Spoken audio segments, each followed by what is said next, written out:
Oke, jadi ini sembari semi review sama pertemuan-pertemuan sebelumnya, kayak gitu ya, di komunikasi antar budaya. Silahkan teman-teman simak. Oke, nah di sini kemarin kita sebenarnya sudah belajar mengenai identitas individu dan identitas sosial. Nah, nanti sebagai lanjutannya, jadi kita akan mempelajari mengenai identitas budaya.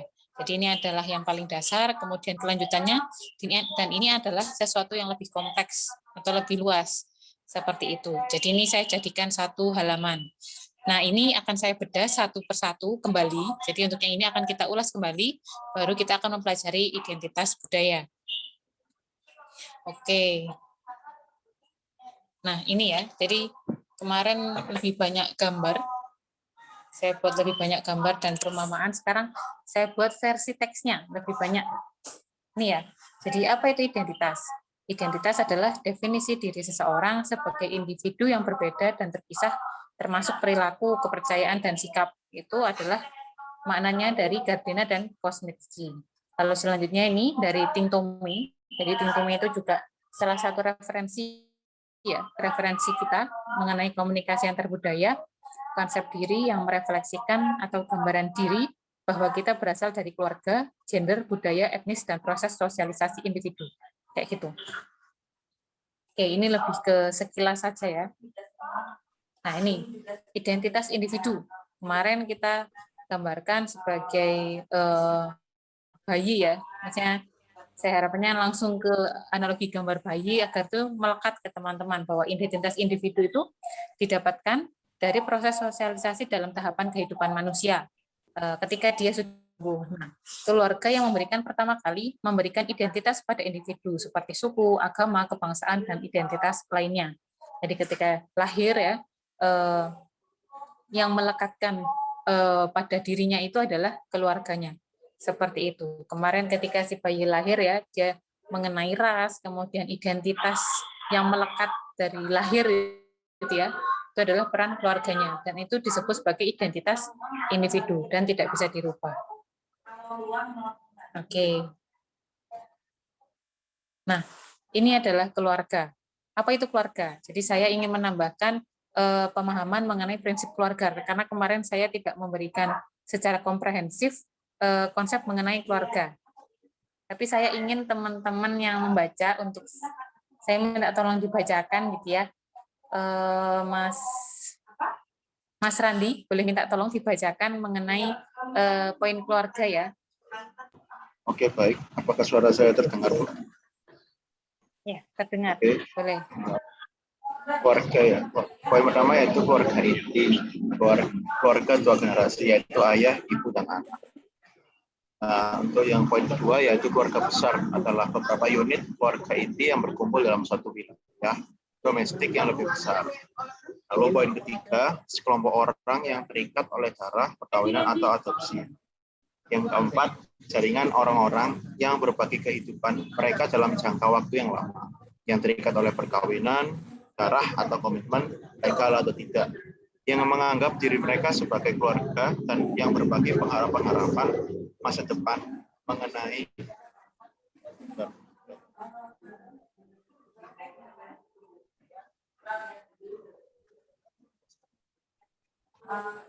bukan kelihatan ya, Pak.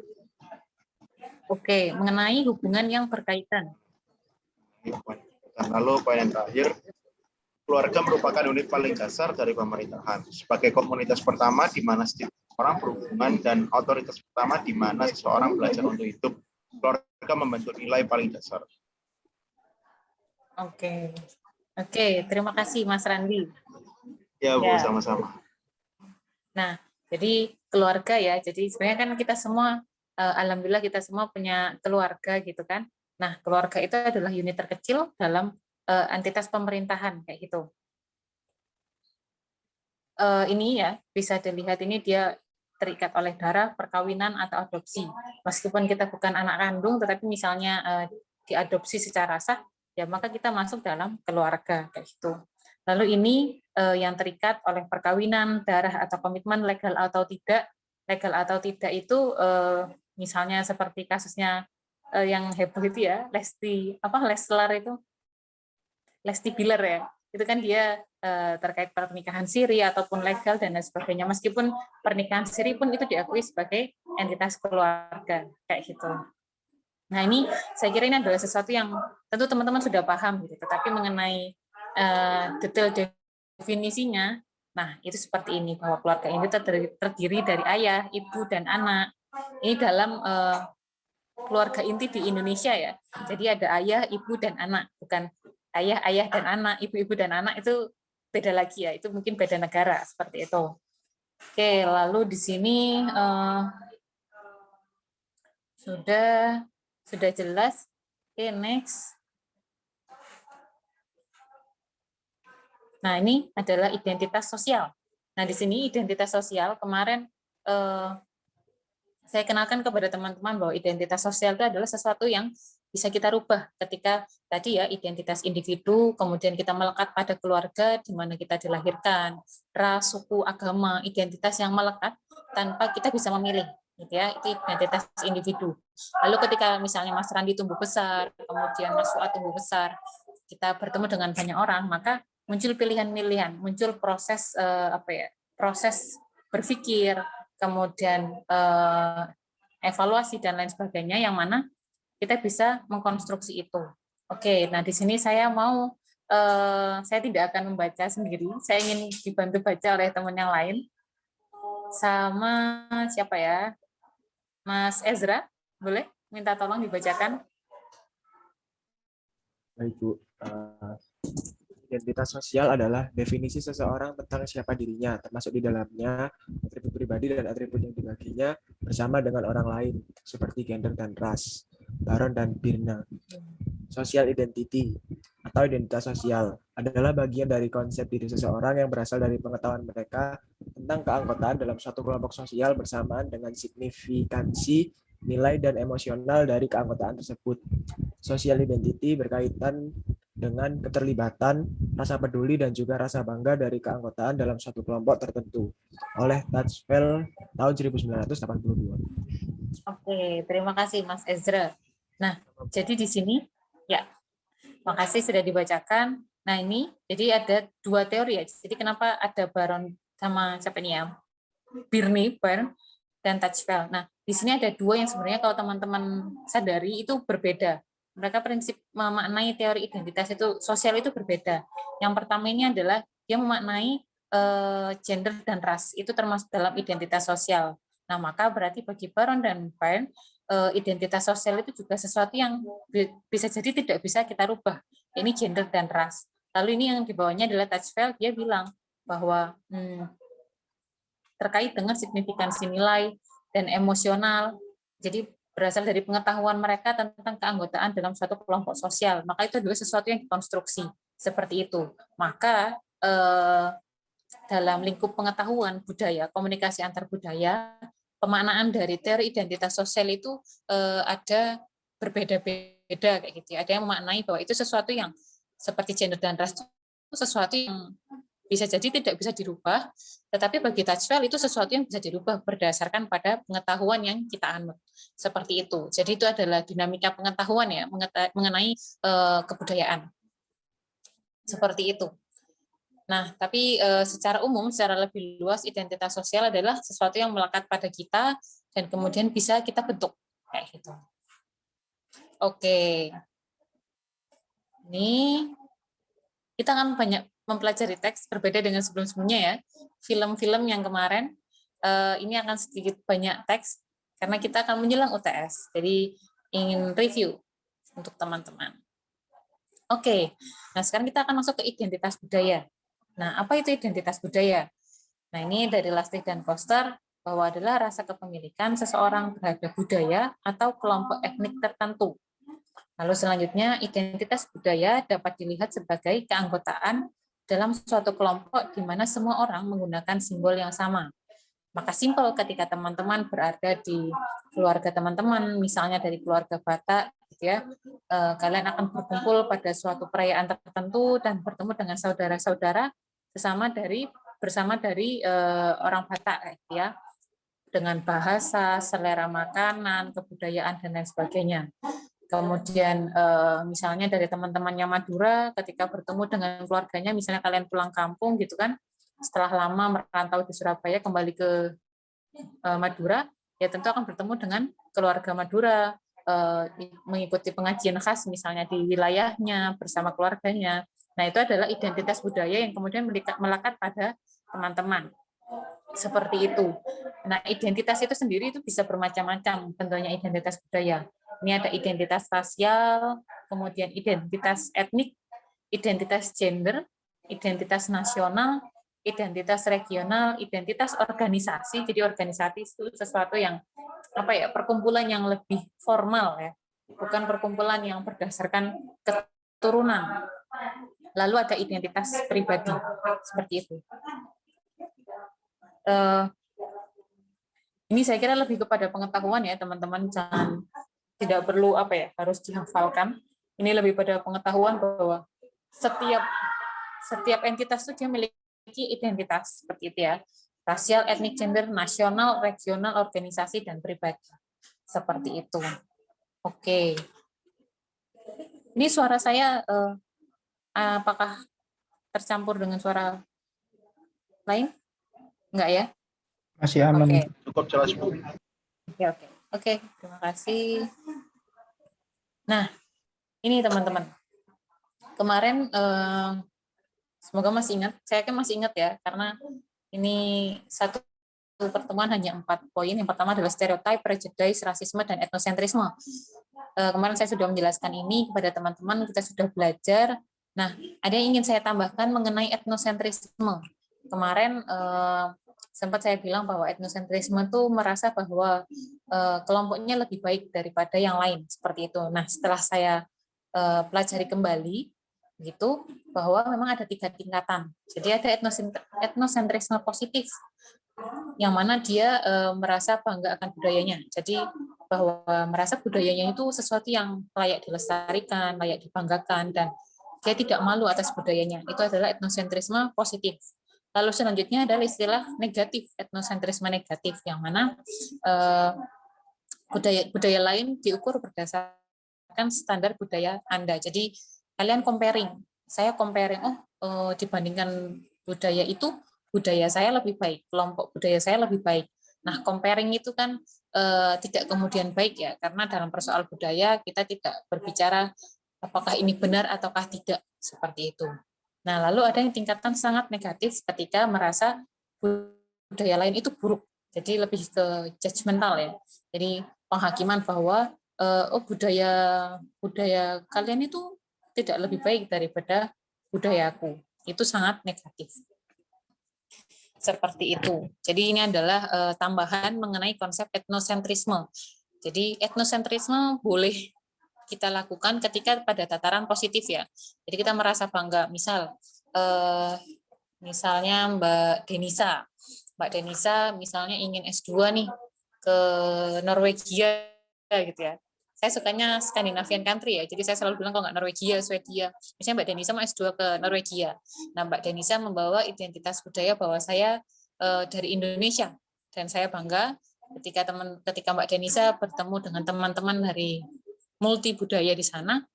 Mbak Denisa merasa bangga bahwa saya bisa berbaur meskipun dengan tetap bangga bahwa saya dari Indonesia. Seperti itu. Itu adalah etnosentrisme positif. Oke, seperti itu ya.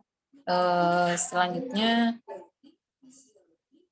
nah ini individualisme dan kolektivisme. Jadi ada konsep, ada 2 konsep ya yang selalu disandingkan. Jadi individualisme dan kolektivisme. Individualisme, mungkin saya boleh minta tolong dibacakan sama Mas Fuad, boleh, mengenai individualismenya aja. Jadi individualisme ada 4 poin. Yang pertama yaitu paham yang menganggap manusia secara pribadi perlu diperhatikan, kesanggupan dan kebutuhannya tidak boleh disamaratakan. Lalu yang poin kedua, paham yang menghendaki kebebasan berbuat dan menganut kepercayaan bagi setiap orang.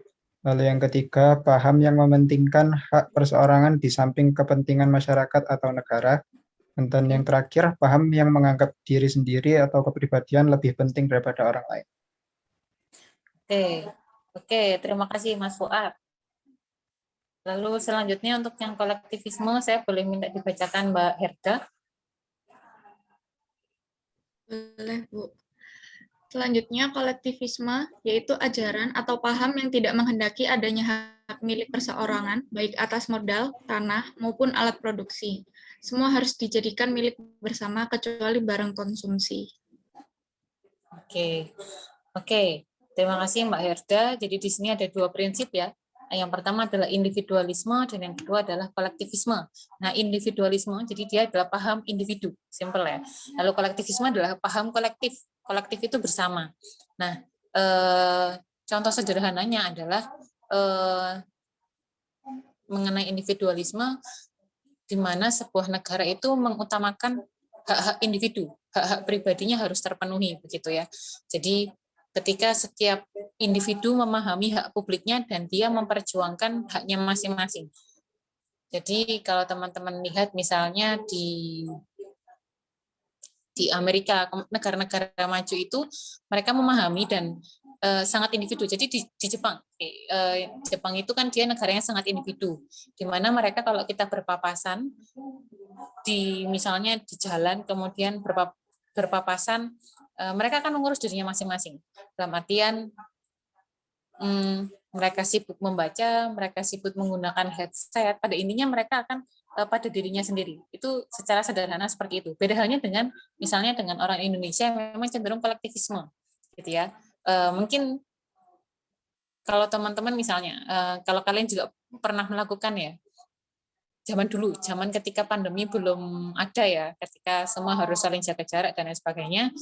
Kalau teman-teman ketemu di kereta gitu ya, iseng aja kita akan bertanya, ibu dari mana, mau kemana, kayak gitu. Pasti ada yang pernah ya, meskipun ada yang dari kita introvert, tapi ada kecenderungan, ada intuisi untuk ingin bertanya, ingin berusaha untuk ramah dan mencari tahu, mencari kepo gitu ya. Ibu mau kemana, ibu dari mana, ibu keluarganya siapa, gitu-gitu kan. Padahal kita tidak kenal. Nah itu adalah paham kolektivisme yang mana kecenderungan kebersamaan, rasa untuk saling membersamai seperti itu. Nah itu adalah contoh dari individualisme dan kolektivisme.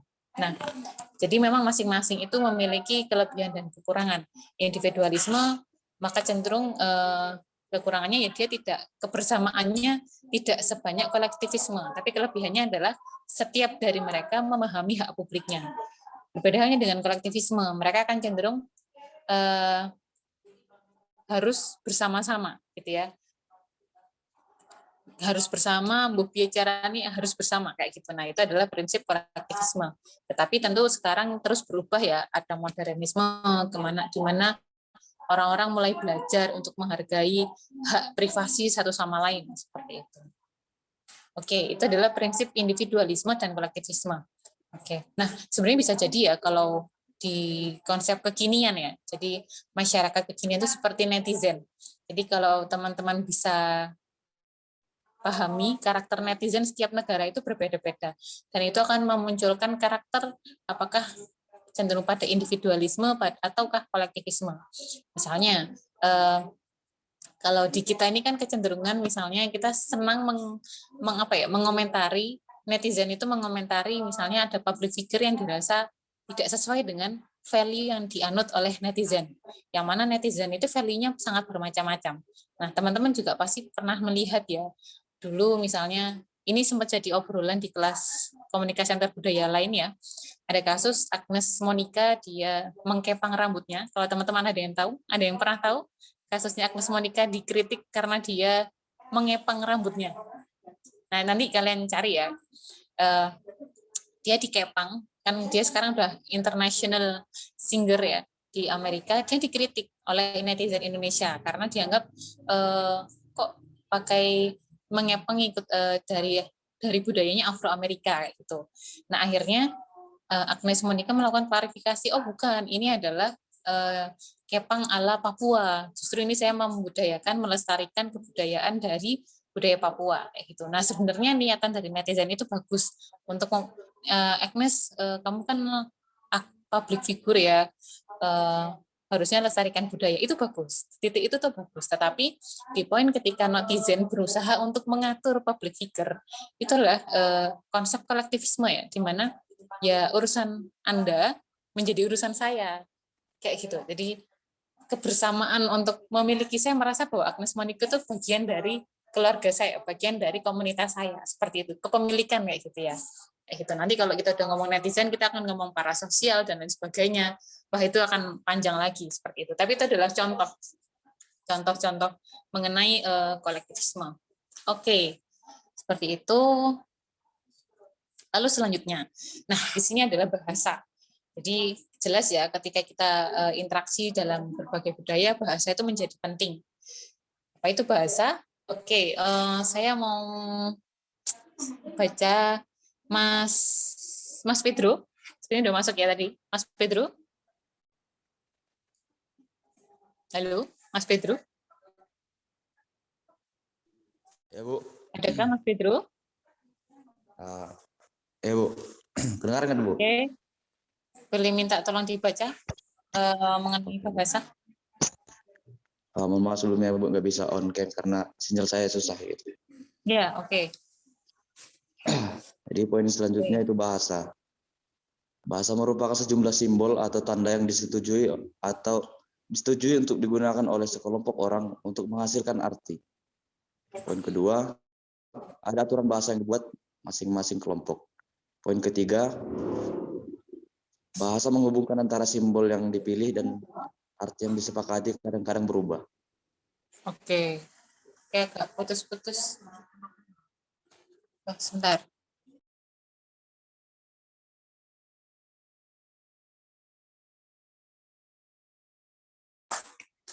Oke, bahasa. Terima kasih Mas Pedro. Jika ini boleh ya dilihatkan.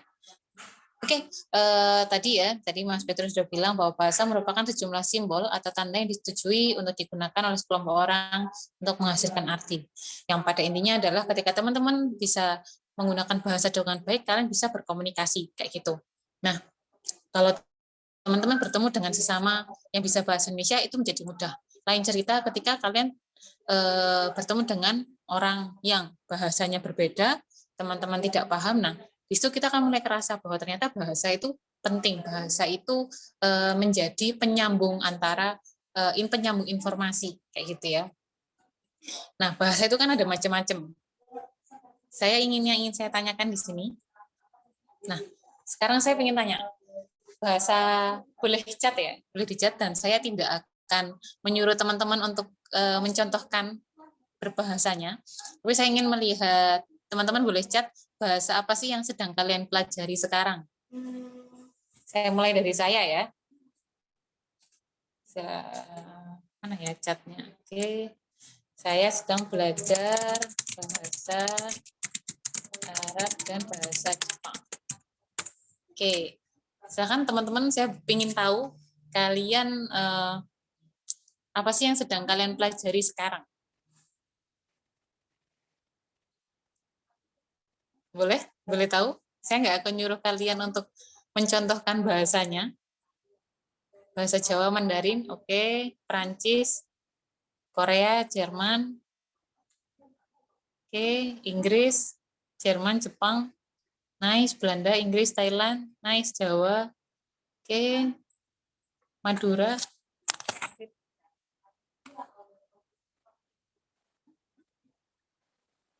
oke. Oke. Oke.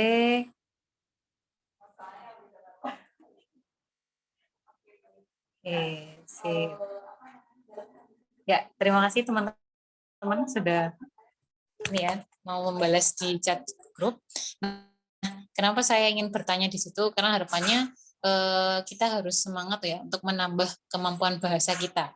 Ada istilahnya polyglot ya. Polyglot itu adalah kemampuan seseorang mempelajari bahasa lebih dari 2. Seenggaknya mungkin ya 4 bahasa, di mana menjadi orang polyglot. Jadi kita bisa memahami 4 bahasa kayak gitu. Nah, itu juga cita-cita saya sejak saya SMA, saya pun SMA dulu pernah ada muluk muatan lokal mempelajari bahasa Mandarin. Betapa menyenangkannya ketika kita bisa memahami bahasa orang lain kayak gitu ya. Paling simpel seenggaknya kita bisa ngobrol perkenalan atau misalnya hanya membaca dialog-dialog sederhana itu rasanya sudah puas sekali. Nah, gimana kalau kita bisa fluent di situ? Silahkan teman-teman ya, ini dikembangkan mengenai bahasa Inggris, bahasa Jawa, halus, bahasa Sunda, bahasa Madura, Inggris, Korea, Jawa, Jepang itu silahkan kalian dalami. Dan saya yakin ketika teman-teman mendalami itu akan menjadi aset buat teman-teman ketika kalian nanti lulus kuliah gitu ya. Seperti itu.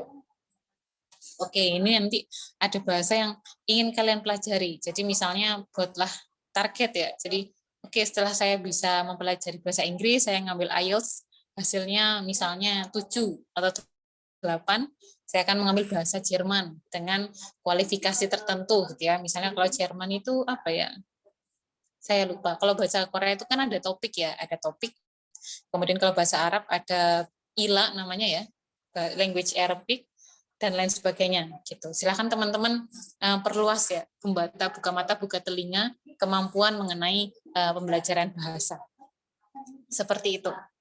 Jadi di sini saya hanya ingin mereview dan mengingatkan kepada teman-teman bahwa jangan puas dengan bahasa yang kita miliki sekarang, karena semakin banyak bahasa yang kita pahami, maka itu akan semakin memperluas kemampuan kita memahami sekitar. Seperti itu.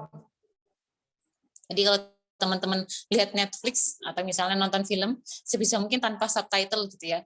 Atau kalau bisa teman-teman yang nonton bahasa film Indonesia, subtitlenya bahasa Inggris nih. Itu akan melatih kemampuan dua bahasa kalian, multilingual kalian kayak gitu. Adakah yang pernah menonton film bahasa Indonesia, film Indonesia tetapi subtitlenya bahasa Inggris? Ada? Saking semangatnya mau belajar bahasa Inggris gitu. Oke, itu mengenai bahasa. Ini ya, jadi bahasa dalam peranan sosial budaya, dia adalah pertukaran komunikasi, bahasa sebagai identitas, bahasa sebagai pemersatu. Pertukaran komunikasi tadi ya, kalau misalnya kita paham, misalnya teman-teman Mas Fuad misalnya mau ke Jepang, mau nonton konser di Jepang gitu ya. Tadi saya nyontohin Mbak Herda S2 ya, tapi saya nyontohin Mas Fuad nonton konser di Jepang. Nah, pertukaran komunikasi sesimpel kalau bisa bahasa Jepang di sana untuk membeli mie di Indomaretnya sana, maka itu akan sangat mempermudah gitu ya. Nah, pertukaran komunikasi, kemudian berteman dengan orang-orang di sana, kemudian bisa bersahabat. Nah, itu akan semakin mempermudah kalian ketika bisa berbahasa Jepang. Kayak misalnya siapa itu ya? Yang Nihongo Mantapu itu siapa ya? Namanya kok saya lupa. Jeremy. Jerome Pauline ya. Nah, itu kan seru ya ngelihat vlognya dia berteman dengan teman-teman Waseda Boys gitu kan. Gimana dia campur kan 3 bahasa, bahasa Jepang, bahasa Inggris, bahasa Indonesia. Itu seru sekali dan betul-betul mengasah kemampuan dia, dan dengan dia bisa bahasa Jepang, maka pertemanannya semakin luas kayak gitu. Lalu bahasa sebagai identitas. Nah, bahasa sebagai identitas, kita ambil contoh Jerome itu, ya pun ketika kita punya banyak bahasa, itu tidak menghilangkan kemampuan identitas kita. Selama kita bisa menyeimbangkan itu. Kayak Jerome ya, meskipun dia di Jepang, meskipun dia berteman dengan orang-orang Jepang, itu tidak melepas identitasnya dia sebagai Indonesia, kayak gitu ya. Dari cara dia mengenalkan pada teman-temannya, budayanya, kemudian cara dia berbahasanya campur ya, itu mengenalkan teman-temannya, ini loh bahasa Indonesia, kayak gitu. Itu bagus sekali.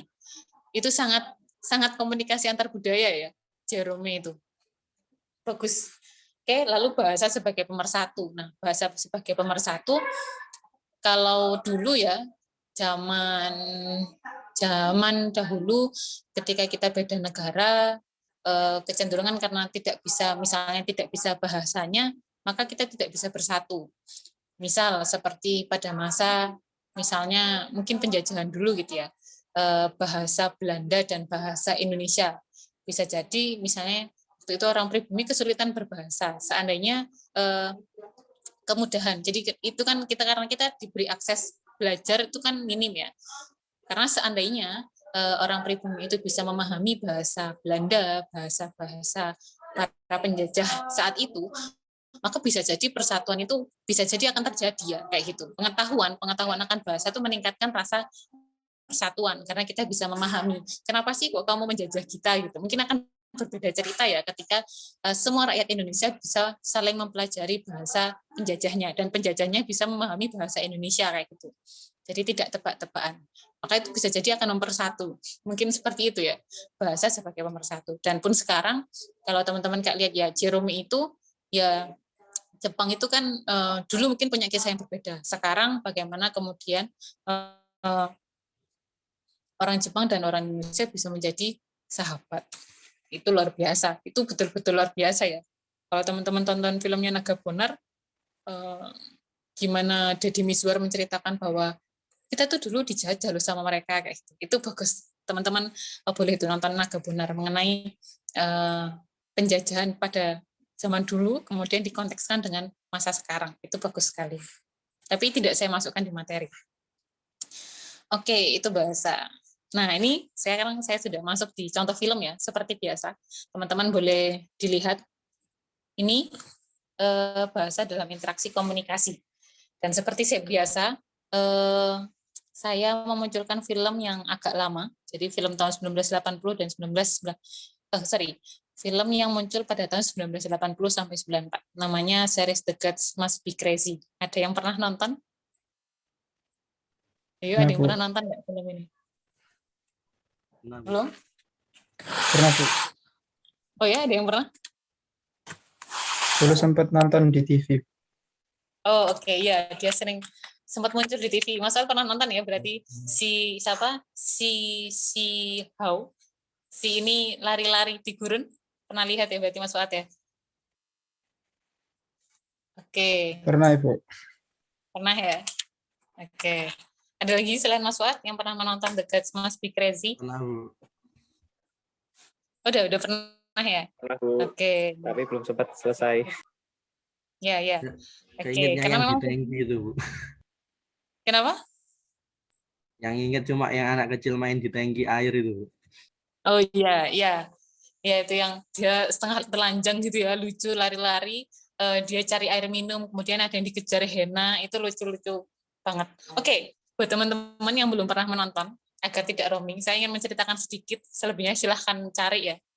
Jadi The Gods Must Be Crazy itu menceritakan, ini namanya XI ya, namanya tuh saya tulis di sini, namanya tuh dia Nah, film ini tuh diambil di Botswana dan Afrika Selatan, menceritakan ini kan orang Botswana, dia orang yang ya sangat belum modern gitu ya, berbeda. Jadi bagaimana bajunya cukup terbatas, tidak terbatas sih bagi mereka itu memang sudah seharusnya itu sudah sesuai dengan adatnya mereka. Jadi cuman celanaan aja gitu ya di tengah gurun yang begitu panas, dan dia mencari jadi dia oke. Jadi dia terpisah dengan anaknya. Jadi dia punya 2 anak kecil-kecil cowok. Dia terpisah di tengah gurun gitu kan. Dan bisa dibayangkan ini hilang di mall aja, kehilangan anak di mall mungkin akan susah ya. Misalnya Mas Fuad kehilangan adiknya di mall gitu ya. Masih bisa pakai halo-halo ya. Masih bisa dikontak misalnya. Atau misalnya masih bisa dikasih gelang GPS yang AIMO itu ya. Nah, tapi beda halnya dengan si ini dia kehilangan anaknya di gurun. Nah, maka si ini dia harus berlari mengejar anaknya melalui jejak-jejak yang dia dapatkan kayak gitu. Jadi dia misalnya membau atau bertanya kepada orang-orang yang dia temui, dan orang-orang yang ditemui di gurun tentu akan sangat jarang kayak gitu. Nah, lalu apa kaitannya dengan bahasa dan interaksi komunikasi? Di sini teman-teman akan lihat gimana si ini akan bertemu dengan orang-orang dari Amerika ya yang sedang berpetualang, dan mereka itu saling membutuhkan, yang mana si ini mencari anaknya dan dia perlu dia perlu bantuan. Kemudian bertemu dengan bule, yang mana bule ini dia nyasar, kemudian dia kehabisan air, nggak tahu mana-mana. Lucunya adalah mereka tidak bisa memahami bahasa satu sama lain kayak gitu. Satunya ngomong bahasa Botswana, satunya ngomong bahasa Inggris. Nggak pernah ada yang ketemu gitu. Nah, dibilang film The Gods Must Be Crazy karena mengisahkan kelucuan mereka. Jadi betul-betul nggak ketemu. Jadi kalau kayak Finding Nemo, ini Finding Nemo level 10 ya. Jadi kalau Finding Nemo bapak nyari anaknya, ini kan juga bapak nyari anaknya tapi di tengah gurun. Benar-benar dramatis tapi juga komedi. Itu bagus. Silakan teman-teman boleh lihat ya. Jadi secara alur itu dia nggak kayak Hollywood yang jelas klimaksnya, tapi dia mengisahkan tentang perjuangan si sebagai bapak mencari anaknya dengan bahasanya mereka masing-masing. Meskipun mereka tidak bisa memahami bahasanya, tapi karena gesture dan intuisi mereka bisa saling berkomunikasi. Kayak gitu. Oke, itu The Gods Must Be Crazy. Judulnya unik. Nah, lalu selanjutnya di sini adalah Tabula Rasa. Ada yang pernah nonton Tabula Rasa? Sudah? Belum? Belum, Bu. Belum ada yang nonton? Oke, Tabula Rasa. Jadi film ini tuh sangat apa ya? Dia mempertemukan dua budaya. Jadi ini adalah saya lupa namanya. Horis apa ya? Jadi Mas ini dia dari Papua, lalu Mak ini dari Padang. Nah, mereka ini bertemu. Jadi dia merantau ya dia keluar dari Papua, si Horis ini kalau nggak salah namanya Horis ya. Nanti tolong saya dikoreksi kalau salah. Dia merantau dan dia ingin menjadi pemain sepak bola. Singkat cerita dia tidak bisa, dia belum berhasil menjadi pemain sepak bola dan dia bertemu dengan Mak dan diasuh oleh Mak. Gitu kan, untuk bisa bertahan hidup, maka Horis ini harus belajar membuat masakan Padang, membuat nasi rendang kayak gitu. Jadi Mak dan Horis ini kemudian mereka menyatukan dua bahasa, menyatukan dua budaya dan dengan konflik-konflik dan apa ya ada benturan-benturan yang pada akhirnya mereka bisa saling menyesuaikan kayak gitu. Jadi antara Padang dan Papua. Itu. Silakan teman-teman boleh tonton ya mengenai Tabula Rasa itu bagus, itu film Indonesia yang cukup epic ya kayak gitu. Tabula Rasa ini ada di Netflix sekarang. Oke, ini adalah dua film yang mengisahkan tentang pentingnya bahasa dan budaya yang berbeda, kemudian dia bisa menjadi harmonis, ya. Nah, kemudian ada teknologi dan bahasa, di mana bahasa itu juga masuk ke dalam ranah teknologi. Yang pertama adalah bahasa pemrograman, bahwa bahasa yang menggunakan bahasa itu tidak hanya manusia, tetapi mesin atau teknologi, tetapi dengan bahasa yang berbeda. Ini adalah bahasa pemrograman, jika teman-teman ada yang mempelajari coding ya, ada HTML, PHP, XML, Java, CSS, dan lain sebagainya. Mungkin kalau teman-teman tentu ya sudah pernah mengikuti kelasnya Pak Irwan ya, sudah pernah mempelajari tentang NoteXL, kemudian RTools, dan jenis-jenis bahasa lainnya, bahasa coding. Kemudian ada speech recognition. Nah, speech recognition tentu teman-teman sudah familiar ya, jadi kayak Google Assistant. Kalau misalnya kita enggan, kita malas, atau kita nggak sempat untuk mengetik, maka kita mengaktifkan Google Assistant untuk kita hanya perlu berucap dan mengucapkan bahasa kita, bahasa manusia, kemudian mesin atau HP kita bisa menuliskan yang kita ucapkan. Nah, itu adalah bagaimana kemudian bahasa terintegrasi dalam teknologi. Itu luar biasa. Itu betul-betul terobosan yang dulu tidak ada. Kayak gitu. Lalu artificial intelligence. Artificial intelligence maka lekat dengan istilah algoritma ya. Perintah-perintah yang dibuat oleh manusia untuk mengolah aktivitas tertentu di teknologi. Seperti itu. Jadi ibaratnya ada sebuah perintah, jadi kita manusia, kita ingin menyuruh robot untuk mengerjakan sebuah assignment, sebuah tugas melalui algoritma. Nah, bagaimana kemudian mesin itu dia bisa bekerja sendiri setelah kita arahkan kayak gitu ya. Nah, itu adalah artificial intelligence. Itu juga terobosan terkini yang sekarang itu sudah cukup lazim dan dahulu itu tidak ada. Jadi maka ada perkembangan yang luar biasa bahwa bahasa itu akan terus berkembang dan terus menyesuaikan untuk mempermudah kehidupan manusia. Oke. Oke, sampai sini teman-teman. Ada yang ingin ditanyakan?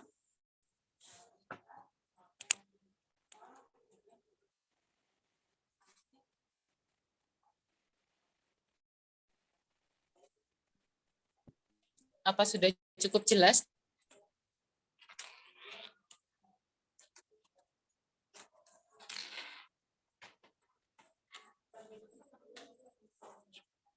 Sudah? Tidak ada pertanyaan?